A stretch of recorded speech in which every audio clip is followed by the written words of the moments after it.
Bonjour Sophie Binet. Bonjour. Bonjour. La France a le niveau de dépenses publiques le plus élevé des pays développés. La France a le niveau de dette publique le plus élevé de la zone euro après la Grèce et l'Italie. L'heure des choix a sonné. Quand on gagne moins, on dépense moins. C'est ce que dit le ministre de l'économie Bruno Le Maire. Est-ce que vous le comprenez ? D'abord, il est très mal placé pour nous faire la leçon, puisque ça fait 7 ans qu'il est à Bercy et qu'en 7 ans, la dette de la France a augmenté d'un tiers, de 800 milliards. Ensuite, le problème de ce qu'il préconise, c'est que c'est Robin des Bois à l'envers. C'est prendre aux pauvres pour donner aux riches, taper dans les services publics, les dépenses sociales pour baisser les impôts des grandes entreprises, les impôts des plus riches. Et puis enfin, c'est même un danger économique, puisque là, on est dans un contexte où la situation économique de la France n'est pas bonne, parce que la politique économique du gouvernement, la politique de l'offre est un naufrage. Et avec cette austérité, ces coupes violentes et drastiques, ça va créer un effet récessif. Ça va faire reculer encore la situation économique, la croissance et la consommation des ménages. On va rentrer dans le détail de ce que propose le gouvernement justement pour faire des économies. Mais ce que souligne Bercy, c'est que la dépense publique s'explique principalement par la dépense sociale. Clairement, est-ce que notre système il est devenu trop généreux justement et donc insupportable pour les finances publiques ? Notre système, il est trop généreux pour les entreprises. Il y a 200 milliards chaque année qui sont donnés en aide sans contrepartie aux entreprises. C'est un tiers du budget de l'État. C'est l'éléphant dans la pièce que le ministre et le gouvernement refusent de regarder. Quand est-ce qu'on parle du crédit impôt recherche qui coûte plus de 7 milliards chaque année et sur lequel on n'a aucune efficacité démontrée? Il y a des rapports qui s'amoncellent sur le sujet, par exemple. Ça contribue, vous dira le gouvernement, à l'attractivité de la France, par exemple, le crédit impôt recherche. Oui, c'est toujours cet argument permanent. Or, les études économiques montrent que la France, effectivement, elle est attractive pour les investisseurs. On est en train d'ailleurs de devenir un paradis pour investisseurs et pour milliardaires, mais que le problème, c'est que les investisseurs ne restent pas. Ils prennent les aides publiques, ils prennent nos savoir-faire, nos brevets, et ils s'en vont à l'image de ce que les Chinois, par exemple, ont fait à Valdune, l'entreprise qui fabrique des roues de train que la CGT a sauvées. 2 millions d'emplois créés depuis 2017, ça, vous ne pouvez pas le nier. Des milliers d'entreprises, des centaines de milliers d'entreprises créées aussi. Oui, c'était une situation économique équivalente sur le continent européen et même au plan mondial, sachant que la croissance en France et les créations d'emplois en France ont plutôt été plus faibles que chez nos voisins européens. Et là, maintenant, et ça n'est pas une surprise, ça fait 6 mois que nous le disons, que nous envoyons des signaux d'alarme qui ne sont pas entendus, même 9 mois, sur le fait que le chômage repart à la hausse et qu'il faut arrêter avec cette politique qui est dangereuse. Quand on baisse les salaires des ménages, forcément la consommation intérieure, elle s'effondre et donc on a des catastrophes sociales dans le secteur du logement, dans le secteur de l'alimentaire avec par exemple la filière bio qui s'effondre parce que les gens ne peuvent plus manger correctement. C'est ça le problème. Le moteur de la croissance, c'est la consommation intérieure. Donc il faut monter les salaires. Sophie Binet, il y a l'aide sociale qui est dans le viseur du gouvernement. Il y a également le travail, la transition écologique, l'aide publique au développement qui font partie des secteurs qui vont subir des coupes. C'est normal selon vous ? C'est grave, on sacrifie l'avenir. Les principales coupes, c'est d'abord le budget de l'environnement. Donc on croit rêver parce que c'est justement le sujet sur lequel il faut investir massivement et tous les économistes nous y appellent. L'aide au développement, c'est évidemment indispensable si on veut stabiliser la situation au plan mondial. Et puis il y a des coupes très graves dans la recherche, dans l'éducation. Je tiens d'ailleurs aujourd'hui à parler des enseignants du 93 qui sont en grève depuis maintenant 15 jours en Seine-Saint-Denis et qui disent que l'école craque de toutes parts. Les enseignants ne sont plus remplacés, on manque de profs, on manque d'infirmières, on manque d'assistantes sociales. Ça ne va plus. Donc, c'est pas possible de faire encore des coupes dans les dépenses publiques. Sur les coupes budgétaires qu'on vient d'évoquer, vous entendez les arguments de Bruno Le Maire qui dit, par exemple, sur l'écologie, sur la transition écologique, les crédits ont augmenté de 64% entre 2017 et 2024. Après annulation, ils augmentent quand même de 41%. En gros, on a fait un énorme effort en amont qui nous permet aujourd'hui de raboter un peu parce qu'on n'en a plus les moyens. Non, en fait, les investissements, déjà dans le budget 2024, les gens sérieux considéraient que les investissements en matière environnementale n'étaient pas à la hauteur. C'est quand même un proche d'Emmanuel Macron qui s'appelle M. Pisani-Ferry qui a fait un rapport sur les investissements nécessaires en matière environnementale qui chiffre à 2 points de PIB les investissements annuels en matière environnementale. Le problème, c'est que le gouvernement, par idéologie, refuse de regarder les secteurs sur lesquels il faut prendre les aides publiques aux entreprises et puis ce que gagnent les plus riches. Je rappelle qu'en 2023, les entreprises du CAC 40 ont distribué un montant record à leurs actionnaires, quasiment 100 milliards. 100 milliards, c'est ce qui permettrait de payer plus de 2 millions de personnes au Sophie SMIC. Binet, On pourrait créer 2 millions d'emplois avec ces 100 milliards. Notre taux de prélèvement obligatoire est le plus élevé de l'Union européenne. Il faut davantage taxer encore, alors qu'on est déjà très très haut par rapport à nos voisins européens. Ça dépend qui il faut taxer. Par exemple, la TVA, c'est un impôt très injuste et de plus en plus, les finances publiques reposent sur la TVA. Donc la TVA, nous pensons qu'il faut la baisser. Et par contre, il faut augmenter les impôts sur les grandes entreprises et les plus riches parce que de plus en plus, les petites entreprises payent plus d'impôts que les plus grandes qui passent leur temps à faire de l'optimisation fiscale et de la fraude fiscale. C'est avec ça qu'il faut rompre. Sophie Binet, Bruno Le Maire, devant les sénateurs hier, a posé 2 questions qui nous semblent intéressantes à vous poser pour expliquer sa démarche. Par exemple, est-il vraiment légitime, dit le ministre de l'économie, pouvons-nous encore nous permettre que notre protection sociale soit intégralement financée par ceux qui travaillent ? D'abord, c'est faux parce que depuis maintenant quasiment 40 ans, on a introduit la CSG qui fait reposer le financement de la protection sociale sur l'ensemble des Françaises et des Français. Et puis ensuite, ce système de protection sociale, il a été créé en France. Il a été créé en France par les résistants après-guerre. Ça s'appelle la sécurité sociale. Et c'est ça qui fait la force de notre système de sécurité sociale parce que ça permet la garantie des droits, en fait. Et c'est ce qu'on appelle le salaire socialisé, c'est le fait que notre salaire, il y a le net pour vivre et puis le brut pour pouvoir assurer ses fins de mois, sa vie après la retraite, etc. Et garantir la continuité de son niveau de vie. Quand on voit que le net, le brut fait le double du net. L'écart est trop important. Et si vous demandez aux salariés, les salariés sont tous et toutes très attachés à leur retraite qui a été gravement remise en cause par le gouvernement. Le fait d'avoir une sécurité en cas de licenciement, même si je rappelle, il y a plus qu'un tiers des privés d'emploi qui sont indemnisés par l'assurance chômage. Le fait d'avoir une assurance maladie et une des meilleures protections du monde. Si on veut finir comme les Américains, il faut suivre la voie que nous indique Bruno Le Maire. Mais je ne crois pas que c'est ce que souhaitent les Françaises et les Français. Sophie Binet, secrétaire générale de la CGT, on vous retrouve juste après le fil info, il est 8h40, Mathilde Romagnan. Une loi de réhabilitation des personnes condamnées pour leur homosexualité adoptée à l'Assemblée nationale hier soir. Une réparation financière est prévue pour reconnaître les préjudices subis entre 1942 et 1982. Des lois discriminatoires ont entraîné des peines de prison ou des amendes pour des milliers de personnes homosexuelles. L'Ukraine au menu d'une réunion entre Emmanuel Macron et les chefs de partis politiques. Une rencontre 5 jours avant le débat suivi d'un vote au Parlement sur le soutien militaire de la France à Kiev et après les propos polémiques du chef de l'État sur un éventuel envoi de troupes au sol en Ukraine. Les géants du numérique devront jouer le jeu de la concurrence en Europe. Une nouvelle loi de l'Union européenne veut empêcher les GAFAM d'abus de position dominante. Google, Apple ou Meta devront garantir l'accès aux services de leurs concurrents au lieu d'imposer par défaut leurs propres solutions. On n'a jamais enregistré de mois de février aussi chaud. En février 2024, les températures étaient près d'1 degré au-dessus de la moyenne de ces 30 dernières années, selon l'Observatoire européen Copernicus. France Info. Le 8-30 France Info, Jérôme Chapuis, Salia Braclia.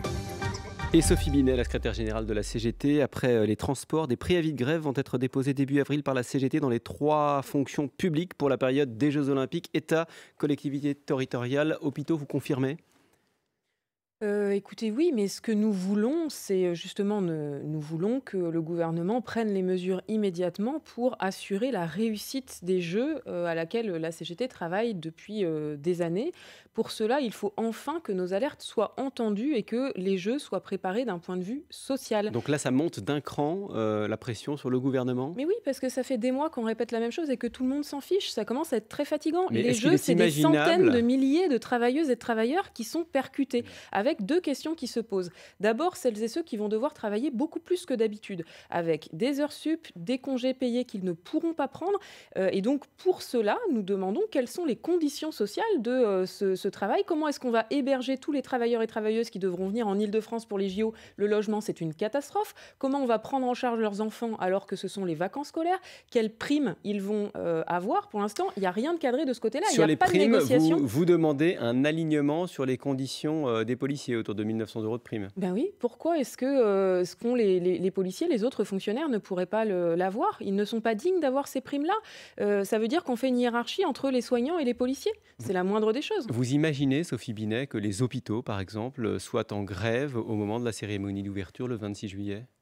Écoutez, moi j'en ai assez qu'on me pose en permanence cette question de la grève, ça commence à être très fatigant. Par contre, ce que j'aimerais bien qu'on me Mais pose quand il y a comme un question... préavis, il est normal qu'on vous pose la Bien question. sûr, moi ce que j'aimerais qu'on me pose comme question, c'est comment pensez-vous que les hôpitaux vont fonctionner pendant les JO? Parce que ça fait des années que les soignants tirent la sonnette d'alarme. Cette année, au mois d'août, ça a déjà été catastrophique dans les hôpitaux français.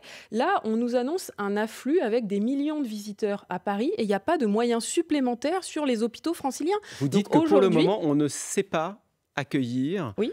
Les millions de visiteurs qui vont être là cet été à Paris, compte tenu des conditions dans les hôpitaux?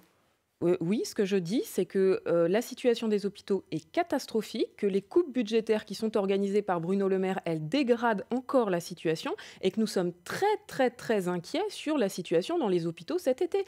Et on ne pourra pas faire du chantage au personnel, encore une fois, en leur demandant de faire encore des heures sup et de remettre en cause leurs congés payés. Ils et elles sont épuisés et n'en peuvent plus. Il faut un plan de recrutement dès maintenant, très rapide, avec des personnels à la hauteur pour pouvoir assurer ce surcroît d'activité qui va être important. Et quand le ministre des Transports, il y a quelques jours sur France Info, Patrice Vergrit, disait qu'il ne croyait pas un instant qu'il y aurait des grèves, comment vous prenez cette déclaration? Qu'il ferait mieux d'organiser, au lieu de faire ce type de déclarations qui n'ont aucun sens, il ferait mieux de se préoccuper des négociations dans son secteur. Et aujourd'hui, dans le secteur des transports, il n'y a pas assez de négociations à la SNCF, à la RATP et chez tous les transporteurs pour garantir aujourd'hui un plan de transport. Aujourd'hui, moi, je peux vous dire que ça n'est pas encore garanti et qu'il faut que tout le monde se mette autour de la table de la négociation. C'est pour ça que la CGT tire la sonnette d'alarme et demande une table ronde à Matignon pour que enfin le gouvernement, le plus vite possible. Là, il est plus que temps. Et donc, il faut que enfin le gouvernement prenne la mesure du défi social des Jeux et prenne les décisions à la hauteur. Depuis son arrivée à Matignon, Sophie Binet, le Premier ministre Gabriel Attal a dans le viseur l'assurance chômage. D'abord, il y a vos négociations en cours avec les autres partenaires sociaux sur le travail des seniors. Et en parallèle, vous connaissez le souhait du gouvernement, aligner la durée d'indemnisation des seniors au chômage sur celle des autres chômeurs, c'est-à-dire passer de 27 à 18 mois. Là-dessus, vous dites quoi ? Qu'il faut que le gouvernement arrête de faire cette guerre aux seniors qui est scandaleuse. Le gouvernement a imposé de façon très violente aux seniors à travailler 2 ans de plus. Dans le même temps, les seniors sont traités comme des Kleenex et se font licencier par milliers des entreprises. Et maintenant, le gouvernement veut nous imposer une triple peine, une 3e peine, en rognant sur les indemnités chômage des seniors. C'est scandaleux. Le but, c'est que le chômage ne soit pas considéré comme une pré-retraite unédique par les employeurs, par exemple. Il n'y a aucun senior qui fait le choix d'être au chômage. Les entreprises. Les entreprises, oui, ça c'est un autre problème. Et donc pour cela, la CGT fait des propositions depuis plusieurs mois que le gouvernement et le patronat refusent d'examiner, à savoir limiter les possibilités de licenciement des seniors, renchérir le coût des ruptures conventionnelles, sanctionner les entreprises qui n'emploient pas assez de seniors et qui ne jouent pas le jeu, investir davantage dans la formation professionnelle des seniors, aménager les fins de carrière. Par exemple, nous proposons qu'il y ait un droit au temps partiel pour les seniors, payés temps plein, cotisés temps plein, qui permettent d'alléger la pression en fin de carrière. Par les entreprises ou par l'État ? Ça fait partie des choses qu'il faut discuter. Mais de toutes les manières, ce qui est sûr, c'est que la France a le taux d'emploi des seniors parmi les plus faibles des pays de l'OCDE. Il est 2 fois moindre que la moyenne. S'il n'y a pas de mesures contraignantes sur les entreprises, s'il n'y a pas de dispositif de solidarité pour permettre aux petites entreprises de financer les aménagements de fin de carrière, on ne pourra pas faire face. C'est ce qui s'est passé après la réforme de 2010 sur les retraites, où on a encore reporté de 2 ans l'âge de départ en retraite. La conséquence, ça a été quoi ? Ça a été l'augmentation du chômage et de la précarité des seniors. Ça n'est plus possible. Sur l'assurance chômage plus généralement, le Premier ministre a annoncé la multiplication des contrôles de chômeurs, multiplié par 3 le contrôle, une manière de vérifier que l'argent public est bien utilisé, dit-il. C'est une bonne chose ?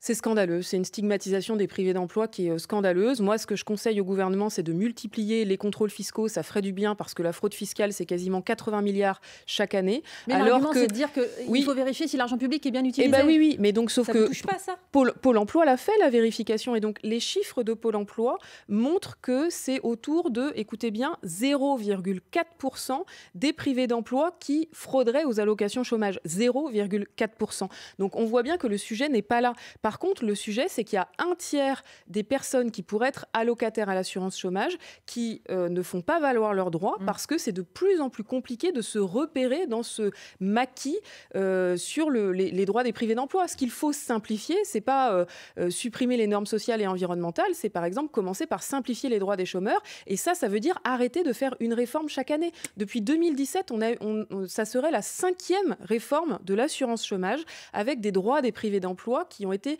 drastiquement remis en cause.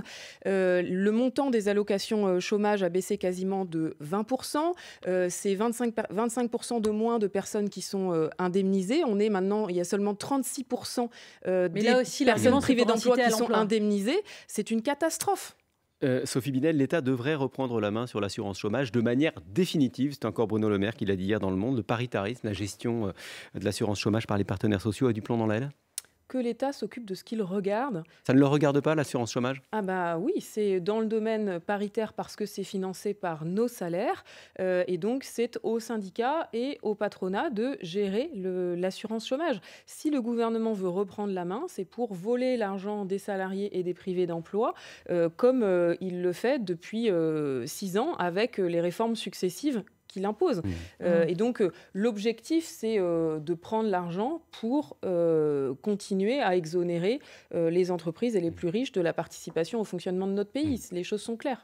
Sophie Binet, avec nous jusqu'à 9h sur France Info. On vous retrouve juste après le fil info 8h49. Mathilde Romagnan.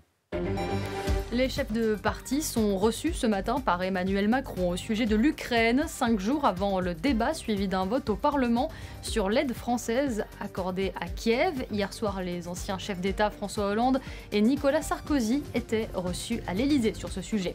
Le Sénat émet 38 recommandations pour promouvoir la laïcité à la française et pour protéger l'école ainsi que l'ensemble du personnel.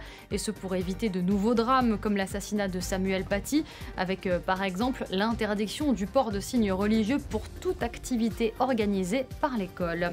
L'élection présidentielle au Sénégal aura lieu finalement fin mars. Ce sera avant la fin du mandat du président Macky Sall, le 2 avril prochain. Le report de cette élection avait provoqué des manifestations qui ont fait plusieurs morts dans le pays. En football, 2 équipes sont qualifiées pour les quarts de finale de la Ligue des Champions, le Real Madrid et Manchester City. Et puis les 8e de finale aller de la Ligue Europa, c'est ce soir. Marseille reçoit les Espagnols de Villarreal, coup d'envoi à 21h. France Info. Le 8-30 France Info, Jérôme Chapuis, Salia Braclia. Toujours avec la secrétaire générale de la CGT, Sophie Binet, à la veille du 8 mars, journée internationale des droits des femmes. Les chiffres de l'INSEE nous permettent de faire un point sur l'égalité salariale femmes-hommes et les chiffres ne sont pas bons. 14,9% de salaire en moins pour les femmes à temps de travail égal aux hommes. L'écart tombe toutefois à 4% à poste comparable au sein d'une même entreprise. Il existe une loi pourtant sur l'égalité salariale, elle impose l'égalité salariale. Est-ce que vous regrettez l'absence de sanctions ? Oui, tout à fait. Ça fait 50 ans que la loi française est très claire, qu'elle impose un salaire égal pour un travail de valeur égale, sauf qu'il y a un petit truc qui manque dans la loi, c'est des sanctions. C'est comme si on limitait la vitesse sur les autoroutes, mais qu'il n'y avait ni radar, ni policiers et ni amende pour sanctionner les chauffards. En matière d'égalité femmes-hommes, c'est ça. Et donc le problème, cette étude INSEE, elle montre que, en gros, il y a toujours un quart de salaire en moins entre les femmes et les hommes, puisque si on prend en compte les temps partiels, c'est autour de 25% l'écart. Chiffre qui bouge très peu. Si on reste sans rien faire, il faudrait attendre 2186 pour avoir l'égalité salariale. C'est pour ça que la CGT refuse de rester les bras ballants et appelle avec la majorité des organisations syndicales à faire grève demain. Demain, c'est le 8 mars, la journée internationale de lutte pour les droits des femmes. Nous organisons des manifestations partout en France. Vous pouvez retrouver sur la carte de France, il y a 160 lieux de manifestations sur cgt.fr. Et puis nous appelons à faire grève partout pour enfin exiger l'égalité. Mais dans la loi, il existe quand même un index. L'index dit Pénicaud. Ça marche pas. Non, ça ne marche pas du tout. C'est un vaste enfumage. C'est un outil de marketing pour permettre aux entreprises de se blanchir, puisque c'est 99,99% des entreprises qui ont une bonne note et qui échappent à des sanctions. Il a été construit pour ça, d'ailleurs. Donc, moi, je ne suis pas du tout étonnée de ce résultat. La CGT et les syndicats ont interpellé avant même que l'index se mette en place en disant qu'il faut le modifier sur un certain nombre de points clés. On n'a pas été entendu. Les modifications que vous réclamez? Les modifications que nous réclamons, c'est d'abord de la transparence, parce qu'aujourd'hui, ni les syndicats ni l'inspection du travail ne peuvent même regarder le détail du calcul de l'index. Donc, c'est une forme d'autonotation. Ensuite, mais là-dessus, il y aura une directive européenne qui va être transposée en 2025 dans le droit français. Oui, nous avons gagné au plan européen avec la Confédération européenne des syndicats une directive européenne qui va nous permettre de progresser et qui force le gouvernement à rouvrir ce chantier de l'index égalité salariale. Le Haut Conseil à l'égalité femmes-hommes rend un rapport ce matin sur l'index où il reprend l'ensemble des critiques de la CGT et un certain nombre de nos propositions. Il y voit aussi quand même quelques avantages. Il dit que ça a pu permettre quand même de faire un état des lieux. Oui, un état des lieux biaisé. Et donc maintenant, ce qui est sûr, c'est qu'il faut que le gouvernement se mette à l'ouvrage et modifie enfin cet index en profondeur pour qu'il puisse jouer son rôle. Avec des sanctions, c'est ce que vous souhaitez. Avec des sanctions. En faisant référence au rapport du Haut-Commissariat à l'égalité, il est inscrit que 46% des femmes ont déjà eu l'impression d'être moins bien traitées en raison de leur sexe, en ce qui concerne une promotion, une augmentation, une embauche dans une entreprise. Est-ce qu'on est sûr que ce sentiment traduit forcément une réalité? On sait qu'il y a des différences parfois entre le sentiment et la réalité. Écoutez, malheureusement, j'ai envie de dire seulement 46%. Quand les femmes gagnent en moyenne 25% de moins que les hommes, il y a des discriminations massives en termes de salaire, en termes de déroulement de carrière. Ça s'appelle le plafond de mer. Il y a des économistes qui ont chiffré combien de salaire on perdait à chaque enfant qu'ont les femmes. Et par contre, pour les hommes, il n'y a pas de perte de salaire. On sait qu'aujourd'hui, être mère et avoir une carrière professionnelle, c'est encore mission impossible. Donc, il faut travailler sur les déroulements de carrière. On propose de mettre en place des indicateurs pour que ça soit suivi dans les bilans sociaux. Il faut aussi travailler sur la question des temps partiels. 30% des femmes sont enfermées sur des emplois à temps partiel. Subi. C'est pas vrai que c'est choisi. Exactement, c'est subi parce que ce sont des secteurs où les temps partiels seront la norme. Demain matin, moi, je serai devant l'Assemblée nationale avec les salariés de la propreté qui dénoncent justement les temps partiels qui sont la règle dans le secteur, qui demandent à ce qu'il y ait d'autres organisations horaires qui soient retenues pour que leur situation salariale elle soit améliorée. Le problème, c'est que le temps partiel est la norme chez les aides à domicile, les assistantes maternelles, les caissières, etc. Il faut arrêter avec ça. Les métiers féminins. Et il faut revaloriser les métiers féminisés. Sophie Binet, l'Ukraine, Emmanuel Macron va rencontrer tout à l'heure les chefs de parti aujourd'hui pour soutenir Kiev. Le terme d'économie de guerre est sur toutes les lèvres. À la place qui est la vôtre, à la CGT, comment est-ce que vous percevez l'entrée dans cette nouvelle réalité qui concerne notamment l'industrie et donc les ouvriers ? Écoutez, en général, l'économie de guerre, ça ne nous a pas toujours laissé de bons souvenirs parce que ça se traduit par une remise en cause des droits sociaux. C'est d'ailleurs ce qui se passe en Ukraine avec la double peine pour les travailleurs et les travailleuses ukrainiens, même triple peine, qui sont sous les bombes, qui sont appelés au front et qui en plus ont des remises en cause de leurs droits sociaux massives avec des remises en cause des libertés. Donc évidemment, ce terme, c'est pas la tasse de thé de la CGT, là, ça c'est sûr. Sophie Binet, vous publiez la semaine prochaine une réédition des Jours heureux, le programme du Conseil national de la résistance aux éditions Grasset, enrichi d'un texte écrit par vos soins. Et vous écrivez: il est minuit moins le quart, l'extrême droite ne cesse de gagner du terrain, tel un virus, elle envahit le corps social et se réplique dans chacune de ses cellules. Une à une, les digues politiques et morales sautent. Au-delà de nos frontières, les conflits armés se multiplient. Il est minuit moins le quart et le monde brûle. Nous sommes à la fin d'un cycle, à un instant crucial qui exige un sursaut. De quel sursaut parlez-vous ? D'un sursaut démocratique, social et collectif, à l'image de ce sursaut justement magnifique qu'ont organisé les résistants et les résistants aux heures les plus sombres de l'histoire qui, en 1943, alors que le pays était occupé, ont été en capacité d'écrire ce programme des Jours heureux qui a fondé aujourd'hui tous nos droits sociaux d'aujourd'hui. Eh bien, aujourd'hui, on n'est pas loin d'être dans une situation qui peut devenir comparable assez rapidement puisque l'extrême droite est aux portes du pouvoir en France et dans le monde. Pourquoi ? Parce qu'elle elle prospère sur les cendres laissées derrière elle par les politiques néolibérales. Et que depuis 40 ans, on supprime le capital, différents gouvernements, le patronat, mettent un point d'honneur à supprimer justement ces droits sociaux issus du programme du Conseil national de la résistance, et que sur ces cendres prospère la désespérance sociale et le vote pour l'extrême droite. Le Rassemblement national qui prospère aussi, notamment chez les ouvriers. C'est aussi un message qui s'adresse aux adhérents de la CGT ? Oh, bien sûr, la CGT est très claire sur son message, sur le fait qu'il n'y a pas pire ennemi pour les travailleuses et les travailleurs que l'extrême droite et le Rassemblement national, tout simplement parce que c'est le parti du mensonge. Quand on regarde, nous, on a analysé leur vote à l'Assemblée nationale et au Parlement européen. À chaque fois qu'il a fallu défendre les droits des travailleuses et des travailleurs, soit ils n'étaient pas là parce qu'ils sont les champions de l'absentéisme, soit ils ont voté contre les directives que nous essayions de gagner au niveau européen, comme par exemple la directive sur le salaire minimum. Le Rassemblement national et plus vers la gauche.